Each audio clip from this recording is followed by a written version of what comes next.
শুনছেন আমার YouTube channel ভূত তত্ত্ব, যেখানে রাতপাল নেই, আতঙ্ক বাড়ে।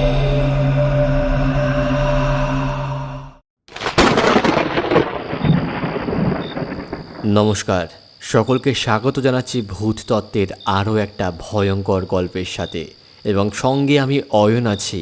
আজকের গল্প ম্যানিকুইন। তো বেশি কথা না বাড়িয়ে চলে যাব এই ভয়ঙ্কর গল্পে।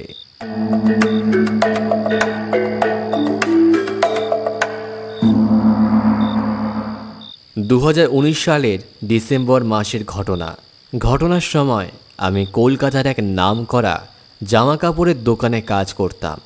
দোকানে কি কি মালপত্র আসছে, সেগুলোর দাম আর কত পিস করে এক একটা স্লটে মাল আসছে, সেগুলোর পুঙ্খানুপুঙ্খ হিসাব রাখার পাশাপাশি মালগুলোকে সঠিক জায়গায় রাখার কাজের তদারকি করা, এসবের পুরো দায়িত্ব আমার কাঁধে ছিল। আমাদের দোকানটা ছিল বেশ অনেকটা জায়গা জুড়ে, আর তার সাথে দোতলায় কিছু ম্যানিকুইন ছিল, যেগুলো জামা কাপড় লাগিয়ে গ্রাহকদের ডিসপ্লে করার জন্য রাখা ছিল।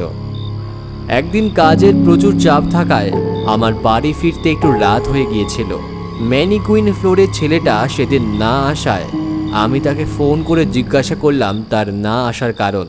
ছেলেটা বলল যে দোতলায় রাতের বেলায় সে এমন একটা অস্বাভাবিক ব্যাপার দেখেছে, যা দোকান মালিককে বললে উনি বিশ্বাস করবেন না। তাই সে শরীর খারাপের বাহানা করে ছুটি নিয়েছে। দোকান মালিক আমাকে দায়িত্ব দিয়েছিলেন যাওয়ার আগে দোতলার সব জিনিসপত্র ঠিকঠাক আছে কি না সেগুলো একবার চেক করে নেবার। দোতলায় দেখতেই যাচ্ছিলাম, এমন সময় আমি সেখানে কিছু একটা অদ্ভুত শব্দ শুনতে পেলাম।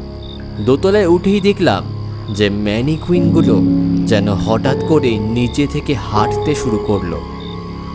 আমি নিজের চোখ দুটো কচলিয়ে আরও একবার দেখলাম যে সত্যি আমি কি ঠিক দেখছি কিনা।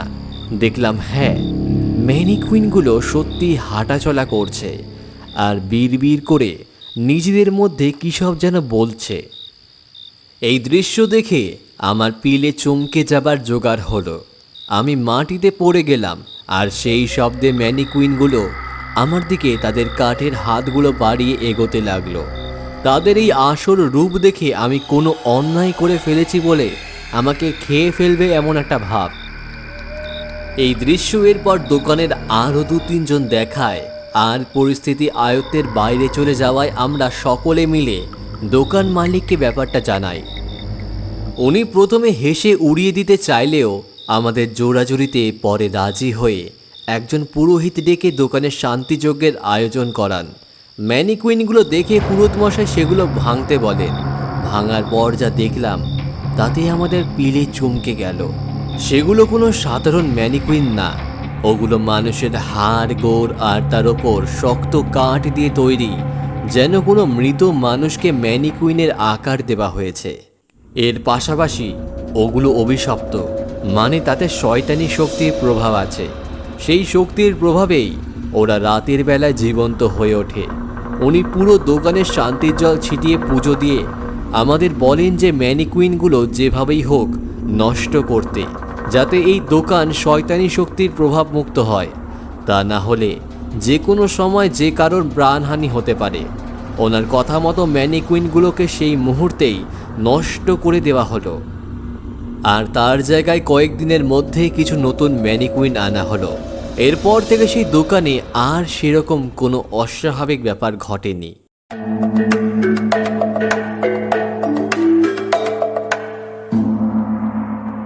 তো এই ছিল আজকের ভৌতিক গল্প।